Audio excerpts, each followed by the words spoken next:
Matthew has a very interesting and mixed history from forestry all the way through to coaching and counselling, and particularly deep adaptation coaching. So I benefited from some sessions with Matthew several years ago now, where Matthew helped me to work through some of my adjustments around the realities of a changing world. Matthew's going to talk to us about a model that he's developed and been working with that starts to explain how we engage with and respond to our understanding of collapse and preparedness. But Matthew's also going to talk a little bit. I think you'll recall that when I've invited people to put themselves forward to speak, I've said you can speak on anything at all that contributes to your own resilience. So part of what Matthew shares with you will be about how he is nourished and supported, what contributes to his own resilience. So Matthew, over to you. Um, 15 minutes or so, and then we'll have some questions and answers, I Q&A didn't. session, I realised I didn't time what I'd prepared. So as long as you talk then. yeah. So to introduce myself, who am I? My sort of business as usual bio is coach, facilitator, photographer, and deep adaptation practitioner. Um, but more honest would be someone who's constantly overwhelmed by the state of the world and its direction of travel. My primary commitment and my enlivenment is deeply accompanying people at the end of the world. Sounds dramatic, but I can show you what that means.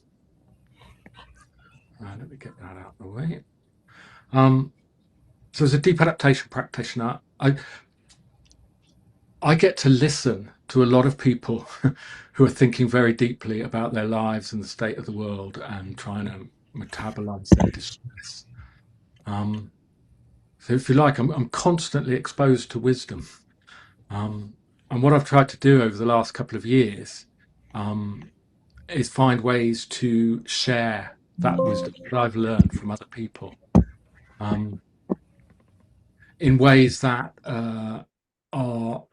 I love infographics. That's my ADHD pattern orientated mind. I love infographics. So this is the first one I'll show you about adaptation. What is adaptation? And when we seek to adapt, we are in good company because all living beings are in a constant process of adaptation. And to some degree, from amoebas to chimpanzees, we're all doing this all of the time. I call it the three P's of adaptation. Um, Information processing, so all organisms are taking in information about the state of the world. But there's a lot more to adaptation than just that. We have to metabolize that information. That means be affected by it in such a way, hopefully, that it motivates us to act, and for humans to act wisely. So we're now under and all living organisms are now under a state of increasing stresses. Um, so this is more important than ever. Um, and for me, I think that the log jam. So these are all going on. You can't really separate them out. They're all part of the same process of adaptation. Um, but there is a bit of a log jam, and I think that's in the metabolization, the feelings, because the information is so overwhelming and relentlessly awful. Um, we have to compartmentalize. We have to ignore, defer, delay, deny to some degree just to stay sane. And that's what Collapse Club is all about. It's a space where we can metabolize that information, and hopefully that will lead to wise action. So that's what I mean by adaptation.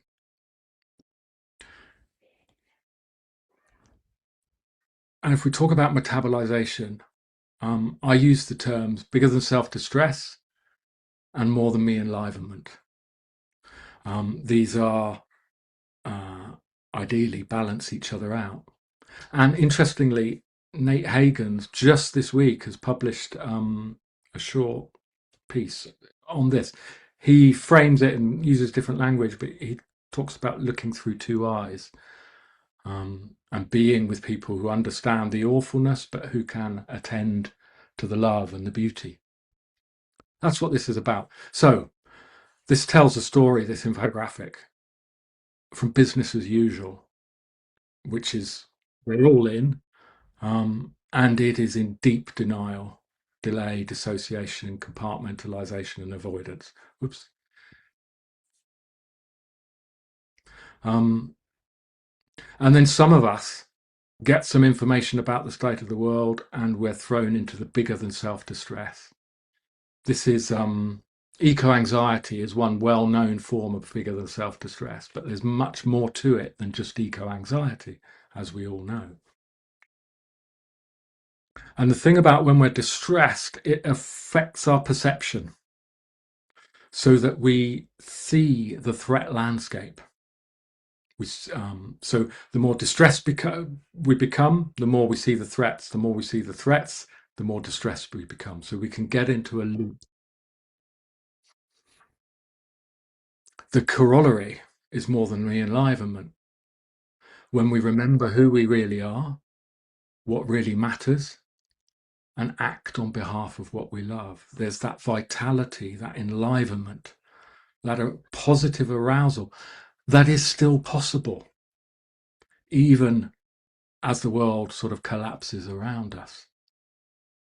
So the work I do, I think of it as a sacred alchemy, helping people transmute some of that bigger than self-distress into more than me enlivenment and wise action. And solidarity prepping is wise action.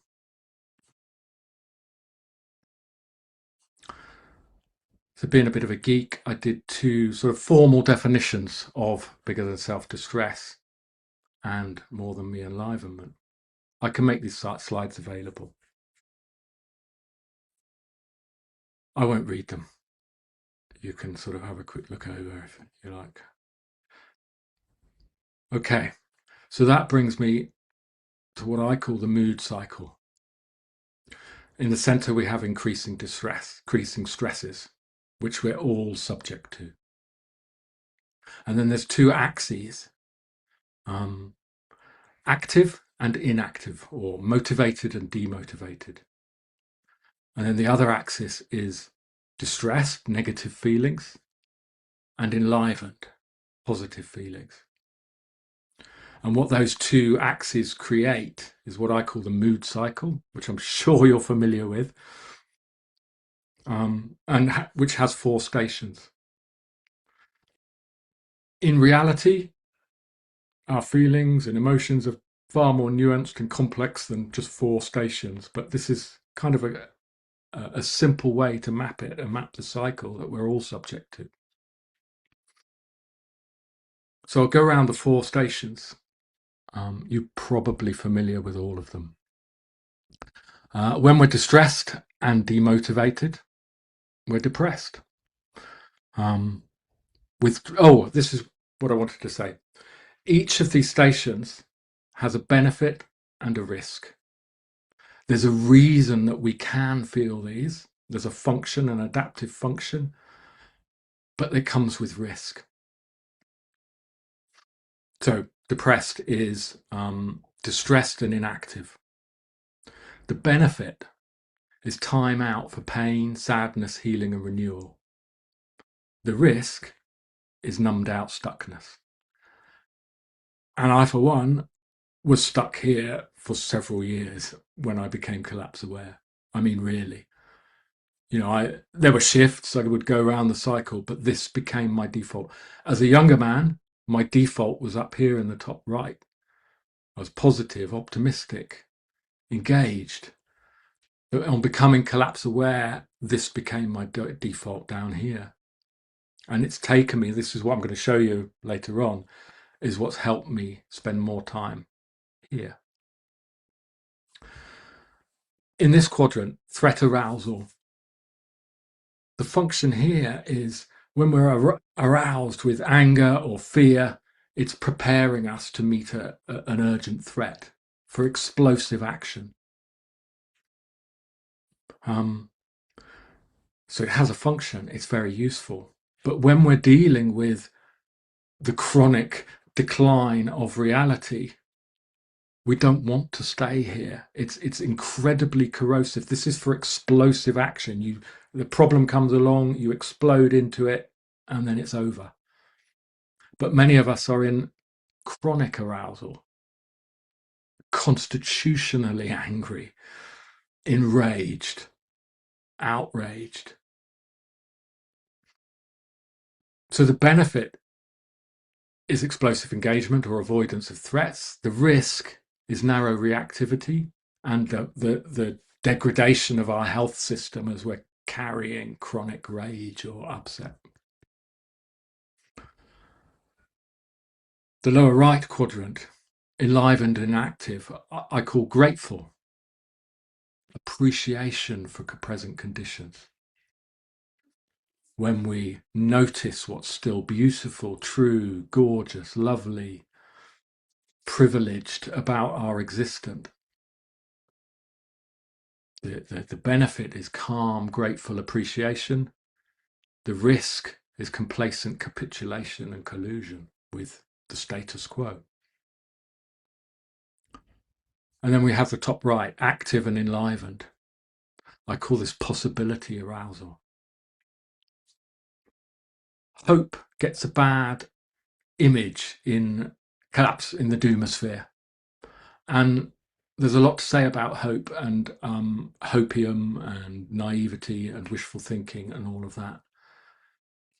But on a more personal level, without hope, there's no reason to move. There's no reason to do anything. And hope is an expectation that we can do something good, do the right thing, and some benefit will come from it. And I think that's essential. And at the end of the world, where do we want to be? On which station is our default? Where do we want to be? We might as well try and maneuver ourselves to this quadrant if we can. And another interesting thing about this is you can't get from depressed to hopeful in one go. You kind of have to go via threat or gratitude. This is one reason why a gratitude practice is so important, because it can help shift us out of depression and make us available to hopeful action. And also connecting with our anger and our outrage also tends to shift us out of depression. So each has a benefit, a function, each has a risk. Each one is naive. We only see part of reality when we're in any particular mood. It affects our perception. The benefit of this, knowing this cycle, is it gives us more clarity about where we are in the cycle and what we can do to shift. Okay. So I think the biggest block to wise adaptation uh, is feeling that we shouldn't be feeling what we're actually feeling. In discussions and coaching and counseling, it comes up again and again and again where people try to disown their feelings because they shouldn't be outraged or they shouldn't be depressed or they shouldn't want to go shopping or whatever it is. I think part of solidarity prepping is making spaces where we can authentically connect with what we're actually feeling, whether it's dark or enlivened, loving. Okay, so I'm going to personalize it now. My three primary enlivenments, what works for me. Like I've said, coaching, facilitation, and accompaniment. I love it. No matter what the subject matter, it enlivens me. And gardening and photography.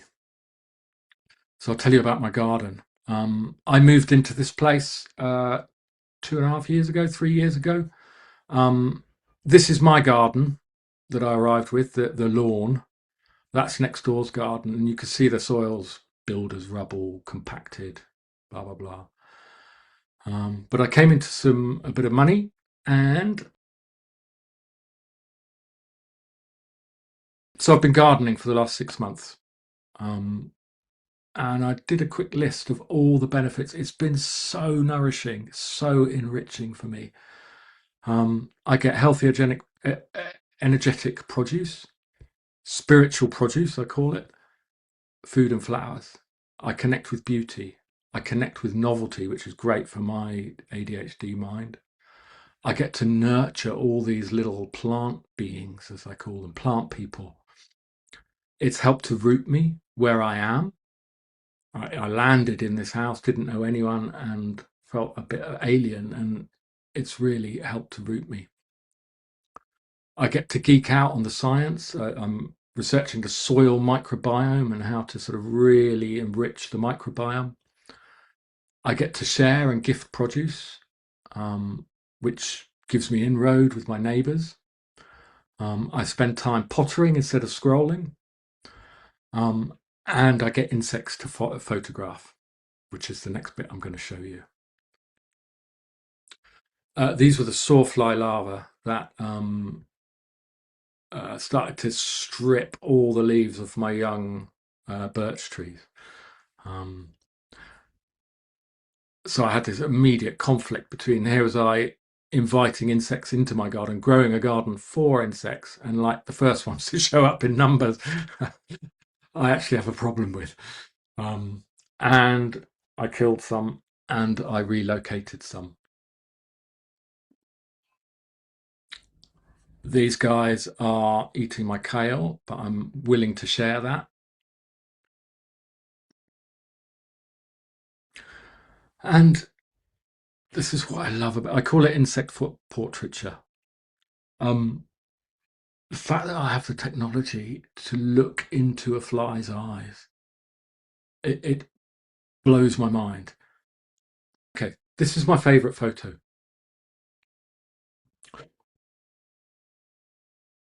I see the self looking back at me, and it reminds me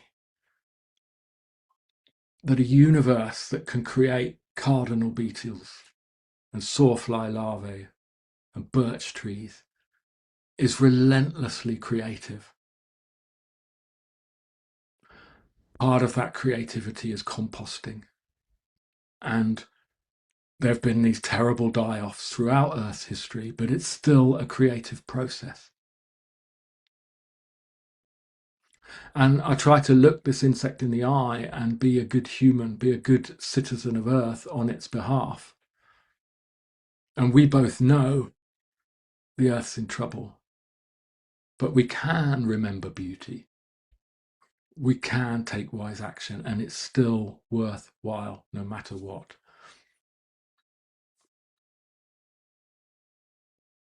Okay, that's the end of what I wanted to share. We can do some questions, and then I've got some questions for the breakout room to sort of explore this model together in smaller groups. Go ahead, David. Tardigrades. That's one of my little obsessions at the moment. Would you be able to photograph tardigrades, water bears, or are they too small? I think they are too small for my equipment. Yeah. I mean, they are a millimeter or two long, aren't they? Yeah, some of the larger ones are point 0.5 of a millimeter, which is They're supposed to the be a ones large one. that can freeze and survive in space and stuff like that. They will inherit the Earth from us. I think tardigrades. Yeah, I've had a bit of an obsession with them. And just very briefly, also, I noticed the fight, fight, freeze was very much in your mood cycle. Were you aware of that? Yes, that's the threat arousal is yeah very Mm. much fight, flight, freeze. Yeah, I meant to mention that. Thank you. Yeah, Yeah. very good. I enjoyed the presentation very much. Oh, thank you. Thanks. Barbara. Yes, I also did, Matthew. That was awesome. Thank you. And I was wondering about kind of what David just asked about fight, flight, freeze, but it seemed to me that grief is a huge part of moving from one segment to another. At least it is for me. Feeling the grief and letting those feelings go so that I can get into the active moment and into that upper quadrant. So I just wanted to hear what your thoughts are on that. I agree, absolutely. Yes. Um, Grief, fear, outrage, um, yeah, all the feels, but grief especially.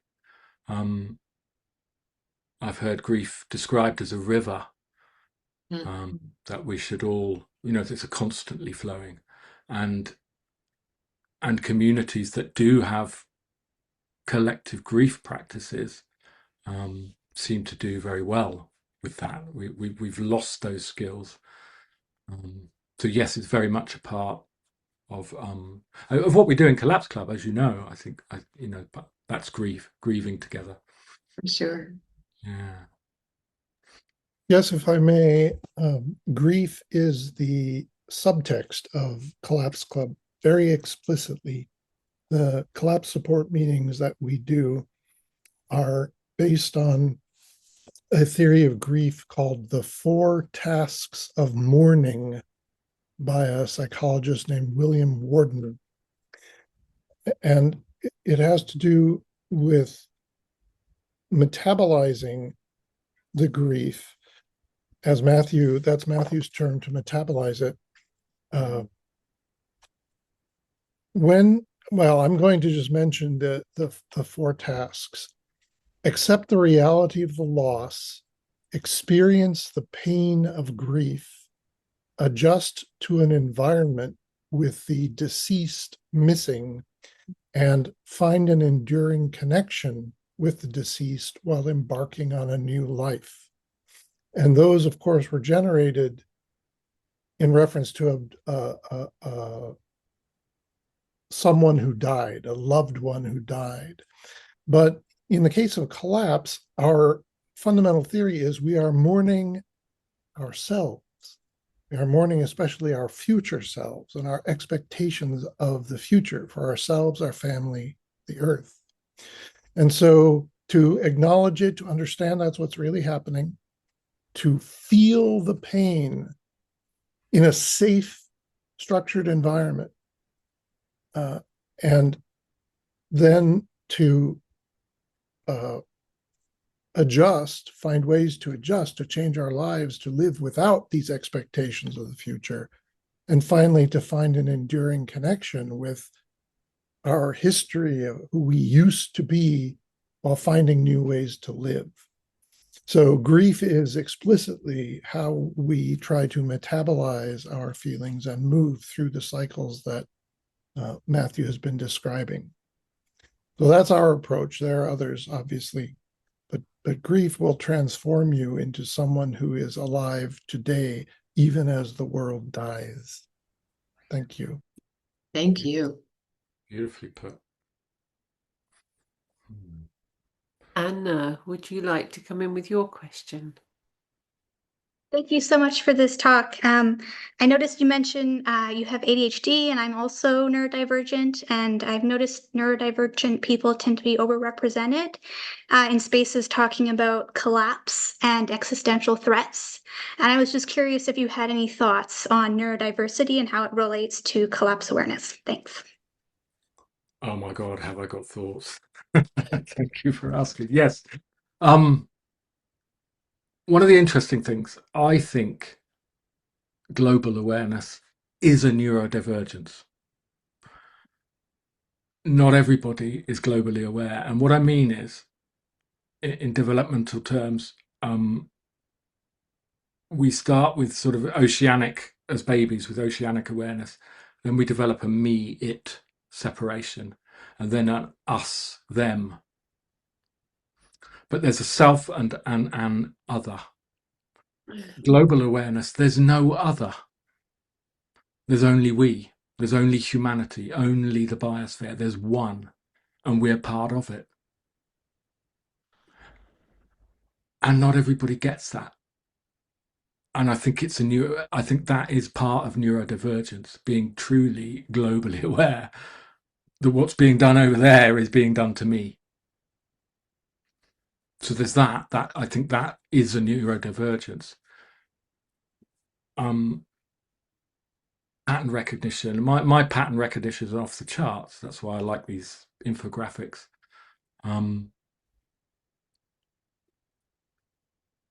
It's fucking obvious. The collapse is just so bloody obvious to me, and it's not to everyone. Or some are in denial, but some just don't see it. That is a neurodivergence. And I'm not talking about ADHD or autism. It's just a diversity within the population. Different people see and interact with different aspects of reality that aren't apparent to other people. And for those of us in the sort of minority, we have spent a lot of effort trying to convince the mainstream of what we see and are interacting with and what we know is real.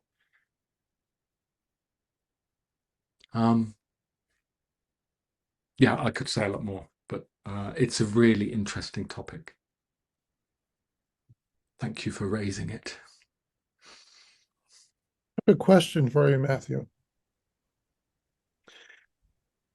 We go through these exercises, we change our lives, we find new ways to be. It helps us individually, and we have a community of people here and spreading elsewhere, of course, who understand and who are trying to find a new way. However, we still see collapse advancing, and we see more misery and terror and hopelessness and all the rest of it. I wonder, does our advancement or metabolization practices, does this help the whole world, or does it just help us? Good question. There's different ways to answer that. It definitely helps ourselves and makes us more available to helping others. That's one thing. So it does help. Early on, I had this sort of what I now think of naive expectation that if I do the work now, I'll be able to help others more when the shit really comes down. Maybe that's true, maybe that's not, I don't know. And we also know that absolutely everything is interconnected. This appearance of separation is useful for keeping ourselves alive, but it's not true. We're not separate in any meaningful way.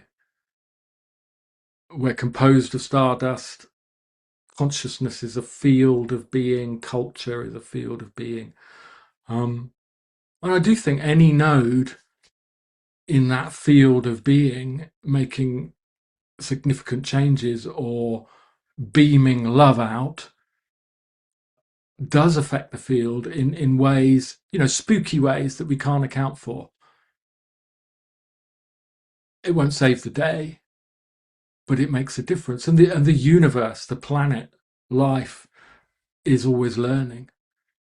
And I think our learning, our love does contribute to the whole in uncanny and spooky ways that science can't account for. Without having to be very woo about that, it's true. Okay, should we do the breakout rooms? We've got one question in the chat box from Daniel. How do we adapt to a system that's wrapping us in continuous decline, where we see more and more new evidence but seemingly no end? How do we accept a dynamic situation we cannot predict? It's really, really hard.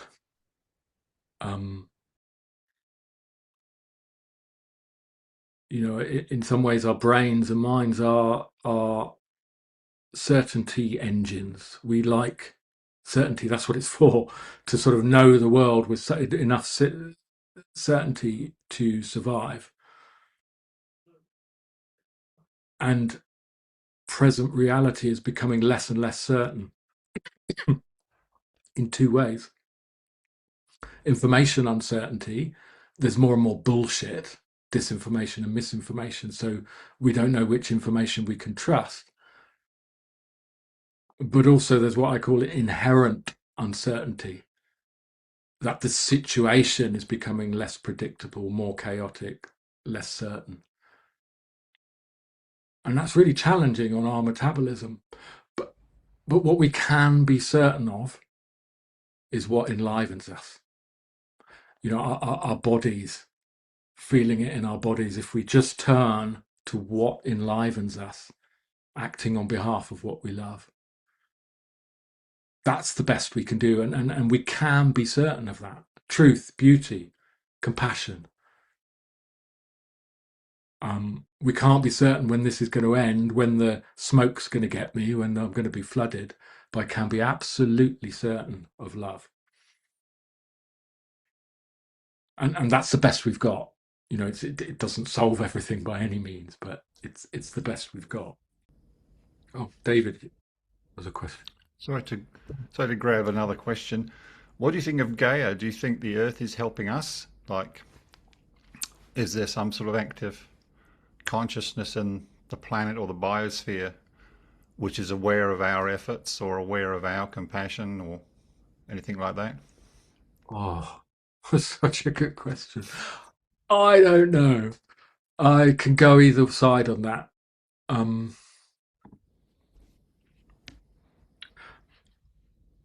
I think if we relax our understanding of what an organism is, reductive biologists like to think of the cell and cell wall. That is an organism.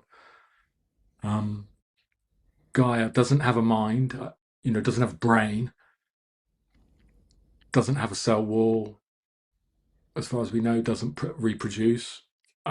So it's a very different kind of organism, but it behaves very much like an organism in a lot of very distinct ways. I think we could have become the mind of Gaia as good planetary systems. I think we could have been the nervous system, the mind of Gaia. And so far we've blown it. We know everything we need to know to be good Gaian citizens and to become the mind and the embodiment, the avatars of a Gaian system. But we took a different path and we blew it, really. Life on other planets, other Gaian systems. I'd love to speculate about how conscious they can become, but we've only got this one to go on, and we've kind of blown it, haven't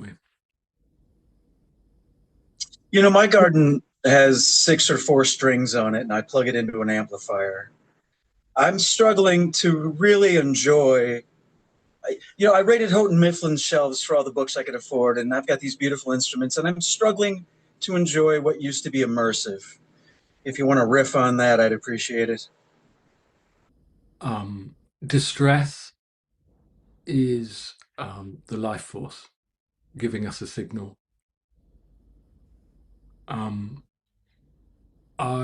Like I say, I've spent 3 or 4 years in pretty much deep depression.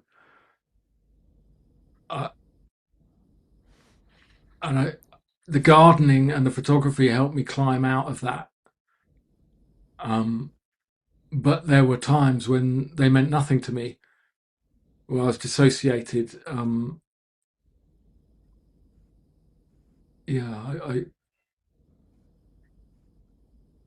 I have this faith that the feelings are really allowing them to come forth and talk about them, which you do with us, is your best chance. I can't say more than that. Feel the feels. Thank you, Matthew.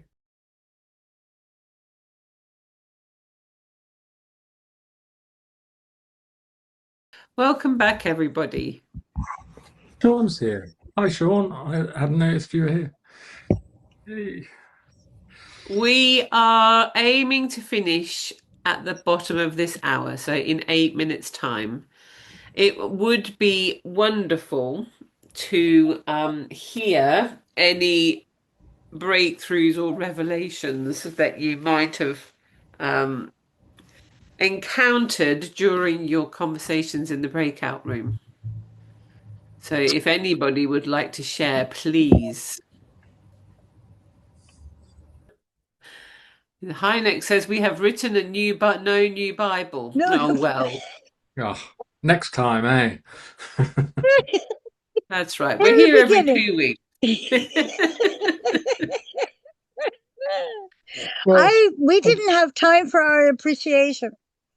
I said Oh, we were just getting there to appreciate one another, and we did that. So I would like to offer appreciation to Lauren and to Petra and to Susan and to Barbara beautiful. for Thank you, our Raimi. beautiful circle. Yeah, it was very Thank nice. you. Hmm.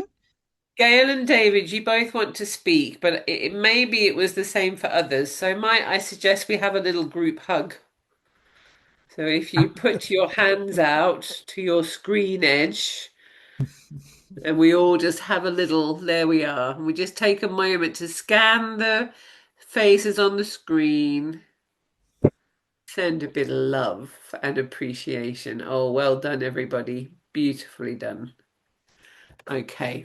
Gail, go ahead. Well, that one thing I want to say in our group, we talked about how we work in kind of smaller groups and feeling, and what we're seeing, or maybe we'll see how other people are going to react to it as things get worse. But our smaller groups, like physical groups, really help us because we can look at like what Matthew's talked about, how people, the cycle or what they're doing, and I heard Donita and we had Blake who were talking about how about the one thing we can do is we see panic has probably helped some other people too if that's possible, but our own well-being and friends that help us let us keep us going. So Thank you, Gail. Thank you so much. David. Yeah, just the group really appreciated the meeting. One one thought was that we go through all the quadrants. That some people are living in all the quadrants. That one thought was that this crisis does wake us up, and some people are enjoying or recognizing that being awake is actually a byproduct of the disaster. And yeah, but just generally looking at community and helping each other is a real good survival strategy. Yeah, but well done. It's good talk, Matthew. Super. Well done. Thank you, everybody. Just a few minutes from the end, so a couple of things to close with, I guess. It's clear from what Matthew has shared with us just how much thought and time and energy Matthew has dedicated to the work that he's done in the last 7 years or so on collapse coaching. If you do feel like you might benefit from some time with Matthew, and I'm saying this because I know Matthew will never market himself, Matthew has popped his website into the chat box. So if it's something that you'd like to explore further, if it's something that you feel you might benefit from a couple of sessions with Matthew to process your own, metabolize your own grief and feelings, do please reach out to him. Matthew, thank you from all of us for the wisdom that you have shared and the grace that you bring every time you turn up in this space. And a reminder to all of you, I am finding these solidarity prepping meetings just mind-blowingly good. And it's each of you, it's you with your knowledge and your wisdom and the things that you do. So do keep those offers to contribute coming in. I'll be in touch with a couple of you shortly as we plan out the next few months worth of meetings. And if you do think of something that you would like to share, something that you could speak on that would others would find interesting and fascinating. One thing I will say, and I'm going to pass to David, every single person who has spoken so far, and I believe, in fact, I can tell you exactly how many people because I have the file open on my computer. We've had 6 individuals who have presented to us so far, and every single one of them had doubts about who am I to be speaking and do people really want to talk to, and every single one of them have been incredibly well received. So to those of you who've had a go already, bravo. And to those of you who are sitting there wondering what you might be able to talk about, give it a bit of thought. The whole idea of this is that we're working to support one another. Thank you so much for being here. It is such an incredible delight to share this time with you every 2 weeks. I can't give you a heads up of who's speaking next because we're in conversation with several people, but we do have 3 or 4 speakers lined up now, and I hope, after today we might have another 1 or 2. So yeah, go well, be safe, be wonderful, and we will see you very soon.